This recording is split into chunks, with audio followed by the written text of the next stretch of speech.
Lembrando a você que nós fazemos primeiro aí os vídeos em 3 partes e na quarta-feira à noite, quinta-feira, nós juntamos as 3 partes em um vídeo só.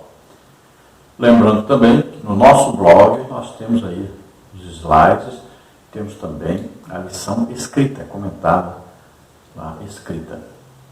E pedimos, dê aí o seu like e se inscreva no canal, divulgue nosso trabalho para outras pessoas. Passe esse link desses vídeos nos seus grupos aí, para que outras pessoas também possam assistir.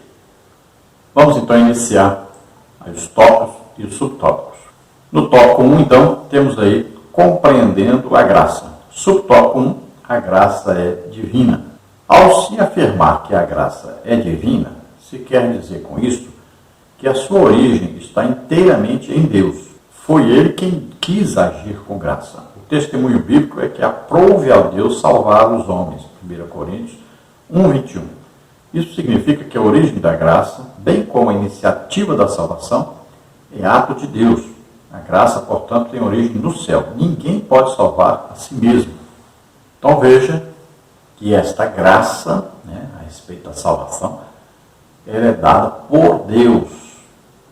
Ninguém pode dar essa graça, ninguém consegue comprar essa graça, adquirir essa graça. Então ela é dada por Deus e é sem merecimento, que nós vamos ver no próximo subtópico. Então veja bem, sempre depende de Deus, Ele que veio a nós, não é nós que fomos até Ele. Nós não fomos buscar a salvação. Ele que veio a nós, Ele que enviou o seu Filho. E a Bíblia diz bem claro, Ele nos amou primeiro. Veja só, a iniciativa toda foi de Deus. Deus prova o seu amor para conosco em que Cristo Jesus morreu por nós, sendo nós ainda pecadores. Então veja que Ele é quem enviou, Ele tomou a iniciativa de nos salvar. Então, Ele olhou a sua criação, olhou no futuro, para nós é futuro, para Ele tudo é presente, mas Ele viu essa criação caindo em pecado, sendo condenada. O que Ele faz então? Ele cria um plano de salvação. Ele cria então um plano da graça. É esse plano que nós chamamos de plano de salvação, plano de redenção. Veja só, porque Ele olha e vê que aquele ser humano que Ele criou para adorá-lo, para viver em comunhão com Ele, esse homem pecou, merecia uma condenação eterna, mas Deus, em seu infinito amor, sua infinita misericórdia, apresenta então uma solução, que é trazer o seu filho à terra. Tinha que ser homem como nós. Isso dizia esse plano de salvação. Um homem na terra que nunca pecou deveria tomar os pecados de todos os homens sobre ele e morrer em lugar de todos. Veja só, esse é o plano. Aquele que acreditar nisso é salvo. Olha só. O plano é simples. E Deus fez tudo o que era necessário para que esse plano se cumprisse. Ele enviou então Jesus Cristo, porque não achou na terra nenhum homem, nem nunca poderia achar, porque o homem pecou. E todos os homens herdaram o pecado de Adão, nasceram já em pecado e sempre que tiveram oportunidade, caíram em pecado. Então, como ele não achou nenhum homem, ele envia o seu Filho Jesus Cristo. Então, Deus mesmo vem à terra e nasce como homem, vive como homem e executa a obra salvífica. Veja só, isso é o amor. Então Deus nos amou primeiro, não fomos nós que fomos a Ele, Ele que veio a nós trazendo a salvação. Então em 1 Coríntios 1:21 diz que aprove a Deus salvar os homens, pela loucura da pregação. Olha, aprove a Deus, Ele tomou a iniciativa. Através do que nós somos salvos? Então, ouvindo a pregação, como está em Efésios 1:13. Nós estamos em Cristo depois que nós ouvimos a pregação, a palavra de Deus, o Evangelho, falando sobre a salvação. Aí nós acreditamos e somos salvos, recebemos o Espírito Santo. Então veja só, é bem simples e está bem claro aí na palavra de Deus. Olha, a fé vem pelo ouvir a palavra de Deus. Então nós ouvimos o quê? A palavra de Deus, a pregação do Evangelho. Olha, se com a tua boca confessares o Senhor Jesus e em teu coração creres que Deus ressuscitou dos mortos, serás salvo. Todo aquele que me confessar diante dos homens, eu confesso diante do meu Deus. Veja só. Então a condição aí o quê? É a fé. Só essa. E não é obra. É você acreditar que Jesus realizou a obra. Que Jesus realizou a salvação por nós. Então é pregação. Parece, é loucura para quem? Para quem perece, para quem vai para o inferno, para quem é condenado, que não quer Deus. É loucura. Mas para nós que somos salvos é o quê? Poder de Deus. Olha só, Deus preparou tudo, enviou seu Filho, Jesus fez toda a obra necessária. Jesus ressuscitou pelo poder de Deus. Então tudo foi feito por Deus para que nós pudéssemos sermos salvos. Basta acreditar na pregação do Evangelho falando a respeito dessa obra salvífica de Jesus Cristo. No subtópico 2, a graça é imerecida. A graça é um favor imerecido. Isso significa que ninguém a merecia e nem tinha como merecê-la. De fato, a Escritura diz que não há justo nenhum sequer. Romanos 3,10. Nossa justiça própria é um trapo de imundícia. Isaías 64,6. A nossa condição antes de conhecermos a graça se assemelhava a de alguém que deve uma grande quantia e não tem com que pagar. Lucas 7,42, Efésios 2, 4, 5. Então a palavra graça significa o quê? Favor imerecido. Agora, a graça de Deus, né, é Jesus Cristo e sua obra salvífica. Tá bom? Compreenda direitinho isso aí. Então, por que ela é um favor imerecido? Porque nós não merecemos. Nós pecamos. O que nós merecemos, na verdade, é a justiça de Deus aplicada sobre o pecador, que é o salário do pecado e a morte. Então nós deveríamos receber o quê? Condenação. Aí Deus nos envia o quê? A salvação, ao invés da condenação. Não vim chamar justos, mas pecadores ao arrependimento. Vim buscar e salvar os perdidos, os pecadores. Então veja que todos pecaram. Porque Adão, o primeiro homem, pecou. Então a semente do pecado passou a todos. Por que acontece isso? Olha, é como se você tivesse um problema do coração, você vai ao médico, o médico pergunta, tem alguém na sua família com problema de coração? Aí você vai dizer, meu avô, meu bisavô. Porque você herdou, né? Assim é o pecado. O primeiro homem, Adão, pecou, e o pecado passou a todos os homens. Todos já nascem com a semente do pecado. E aí, quando tem a oportunidade de pecar, pecam. Porque está dentro, está lá já. Então, todos os homens pecaram. Todos já nascem com a semente do pecado e na primeira oportunidade já pecam. Então, está ali o pecado. Então, o que acontece? Como todos estavam condenados, olha lá, Romanos 3, 23 diz que todos pecaram, destituídos estavam da glória de Deus.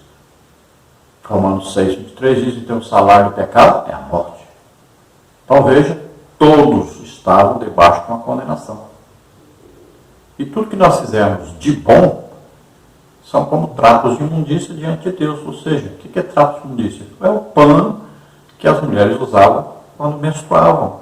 Isso é trapo de imundícia. Veja só.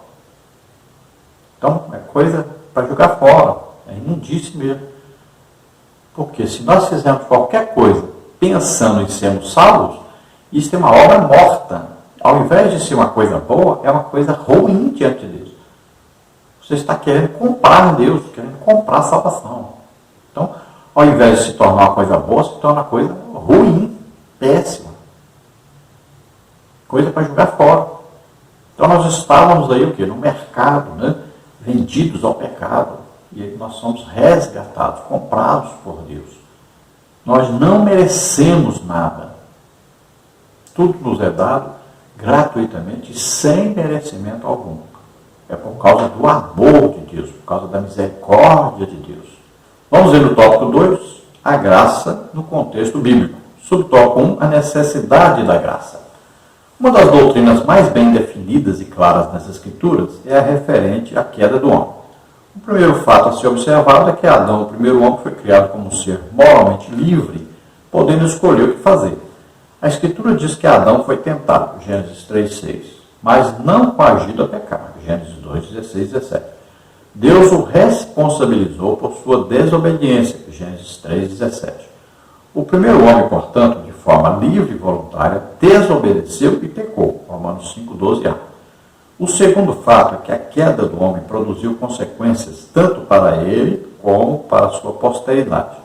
Adão era o cabeça da raça e, como tal, todos os homens estavam sob seus lombos, Romanos 5:12b e Gênesis 3:23. Ninguém, portanto, ficou fora da esfera do pecado. Tendo caído no pecado, o homem não podia por si mesmo se libertar. Uma das consequências advindas da queda foi a necessidade da satisfação da justiça divina.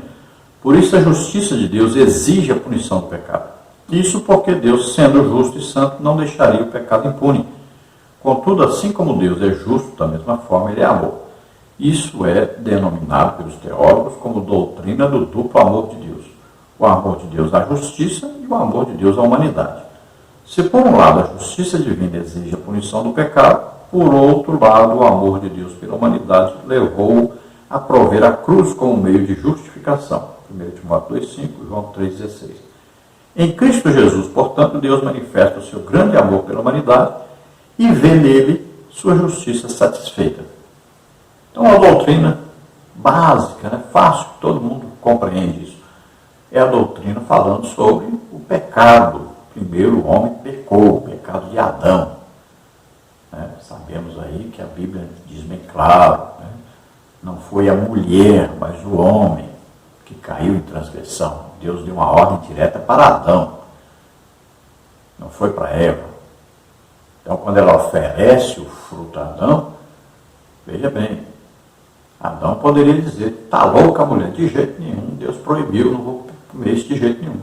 Mas não, ele comeu e ele havia sido proibido de comer aquele fruto do conhecimento do bem e do mal. É uma árvore que dava ao ser humano conhecimento do bem e do mal. Tanto é que ele come e Deus diz, agora o homem como um de nós, sabendo o bem e o mal. Então ele comeu do fruto que dava a ele agora a condição de saber, de diferenciar entre o bem e o mal. Deuteronômio, nós vamos ver, capítulo 30, fala sobre as oportunidades aí. Existe o bem e o mal à disposição. Então está sendo oferecido. E Deus diz, escolhe esse caminho aqui, o caminho do bem, o caminho de Deus, o caminho da salvação, o caminho do amor, o caminho bom.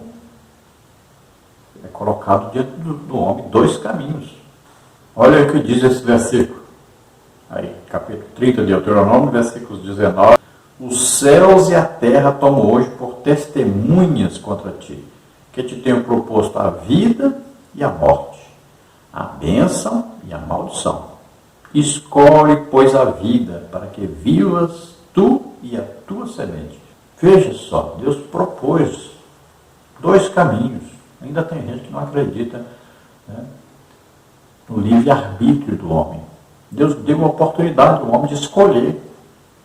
Adão poderia ter escolhido não comer, mas ele escolheu comer. E desde que ele comeu, agora o homem sabe o bem e o mal, e ele escolhe, vai fazer o bem ou o mal. E em tudo que nós vamos fazer na nossa vida, existe a escolha. Vou fazer isso ou isso? O que agrada a Deus? É isso ou é isso? Então, vamos escolher, vamos fazer o que agrada a Deus. Então é fácil de entender, o homem pecou e agora existe dentro dele uma semente do mal. Porque ele agora sabe o que é mal e ele vai ser dominado. Ele vai sempre ter a tentação de Satanás para fazer o que é mal. Então ele vai ter o desejo de fazer esse mal e Satanás vai ajudá-lo para que ele faça esse mal. Então todos os homens, a partir de Adão, nasceram com essa semente, essa tendência a fazer o que é mal. Agora, eles têm um domínio, uma orientação de Satanás. São filhos da ira agora. Teve homens que escolheu fazer o bem? Teve. E esses, Deus escolheu para fazer uma grande obra para ele. Quando a Bíblia diz, Noé achou graça diante de Deus, o que é isso? Porque esse homem tinha a intenção de servir a Deus. Quando Abraão foi chamado por Deus, por quê? Porque esse homem tinha a intenção de servir a Deus. Quando Davi foi escolhido para ser rei, então ele tinha a intenção de servir a Deus. Olha só. Então esses homens tiveram o desejo de servir a Deus, de fazer o bem. Então veja que foi uma escolha livre de Adão pecar, como é explicado pelo apóstolo Paulo em Romanos capítulo 5. Quando fala aí, todos os homens estavam nos seus lombos, né, quer dizer o quê? Que a semente estava em Adão e passou de pai para filho. Foi passando, né? É uma semente, está ali. É como se você colocasse num ninho de galinha um ovo de águia. A galinha vai chocar, vai nascer os pintinhos, mas também vai nascer o quê? Uma águia. O ovo lá, a semente que está lá é de águia, não é de galinha. Não é porque a galinha vai chocar os ovos que vai nascer ali um pintinho em vez de nascer uma águia. O ovo é da águia. Então a semente que está ali é de águia. Então um dia vai andando no terreiro com os pintinhos, um dia ela bate a asa e voa, porque ela tem a semente o quê? De uma águia. Nasceu para voar, não é para andar. Assim aconteceu. Quando o primeiro homem peca, todos os que nascem são descendentes dele. Por isso quer dizer, saiu dos seus lombos, quer dizer que saíram de Adão. Todos são descendentes, então, de Adão. Então o pecado estava ali. Então o pecado passou a todos os filhos, né, os descendentes de Adão. Então todos os homens. A Bíblia diz o quê? Todos pecaram. Destituídos estavam na glória de Deus. Olha aí, Romanos 3, 23. Se todos pecaram, ninguém tem condição de sair dessa vida pecado. Ninguém tem condição de se salvar a si próprio. Então todos estavam o quê? Condenados. O salário do pecado é a morte. Aí vem o quê? Morte física, morte da alma, morte do espírito. Física é corpo. A alma que pecar está morrendo lá, afastado de Deus para sempre. Espiritual, por quê? Olha, Satanás é espírito. Para onde ele vai? Lago de fogo e enxofre. Então, espírito também.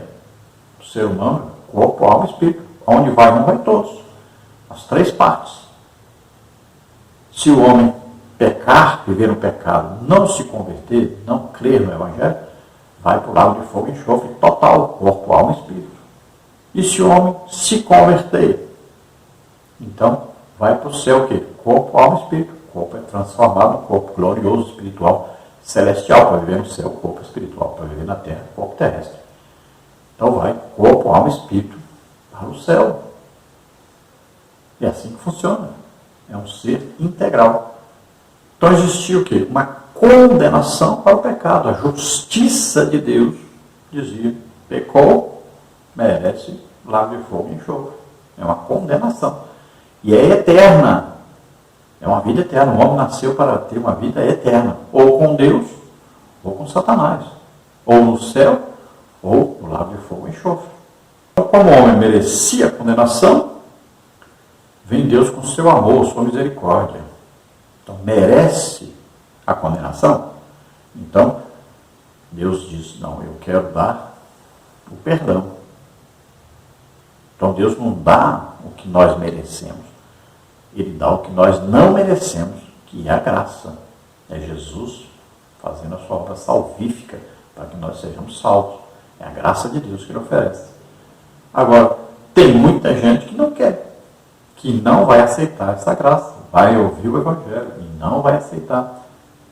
Tem gente que também, que a própria natureza é uma pregação do Evangelho para ele. E ele vai ver que existe um Deus, mas não quer esse Deus.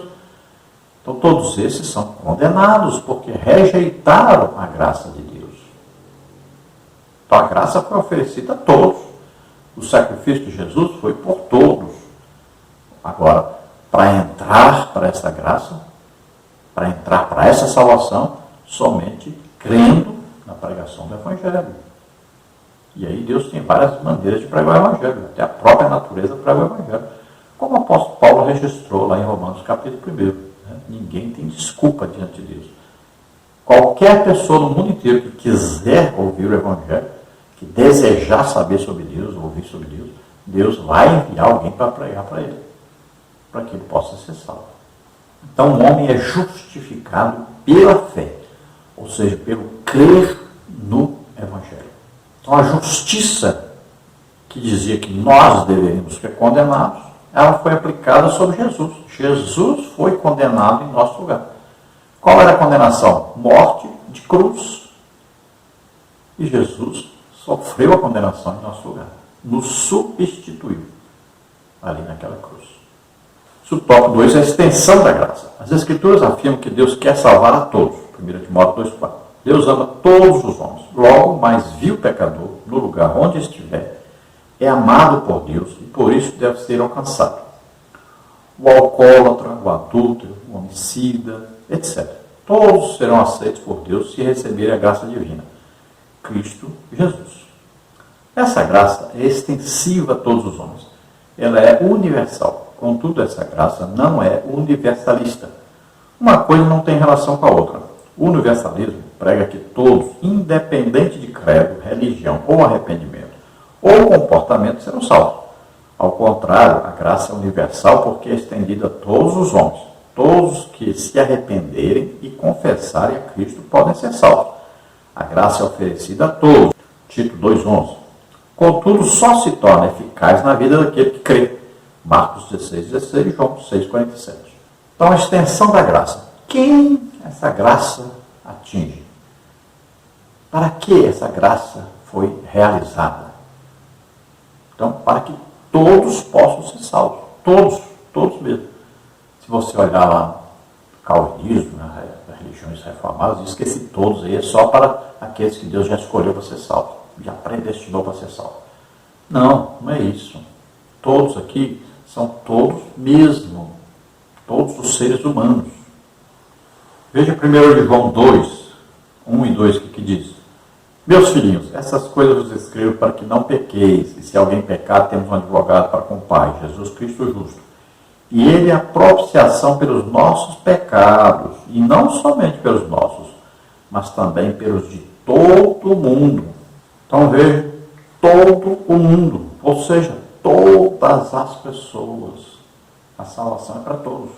Agora tem que tomar cuidado com um outro extremo. O universalismo aí diz o quê? Que todos vão ser salvos, porque a obra é para todos. Mas só que nós temos que entender que a Bíblia diz bem claro, olha, é pela fé, mediante a fé. Nós somos salvos pela graça, Jesus morrendo em nosso lugar. Agora, como entrar para essa graça? Aí, ouvindo o Evangelho e crendo. Então você vai ter aí o quê? Um arrependimento do pecado, uma mudança de vida. Você vai viver para agradar a Deus agora, vai se santificar. Não é assim de qualquer maneira também. Então, não fizemos nada para sermos salvos, Jesus fez tudo. Agora precisamos acreditar nisso, agora temos que ter uma vida nova com Deus. Porque o Espírito Santo vem morar em nós, ele é santo. Aí uma mudança de vida agora. Então também não podemos viver de qualquer maneira. Temos que estar vivendo na luta contra o pecado. Luta contra Satanás e seus demônios. Então a vida com Deus agora. É Jesus morando em nós através do Espírito Santo. Então nós temos uma amizade íntima com Jesus. É aquilo que uma pessoa poderia dizer, Deus é bom, mas também não exagera, né? Então, temos que tomar cuidado. Nós não vamos viver de qualquer maneira, achando agora que todos vão ser salvos, independentemente de crerem ou não no Evangelho, de terem ou não uma mudança de vida, de se santificarem ou não. Não é assim. Então, olhemos direitinho e temos que ter muito cuidado com esses falsos ensinos que existem por aí. Essa doutrina de uma vez salvo, salvo para sempre também, é perigosíssima. Isso não existe na Bíblia.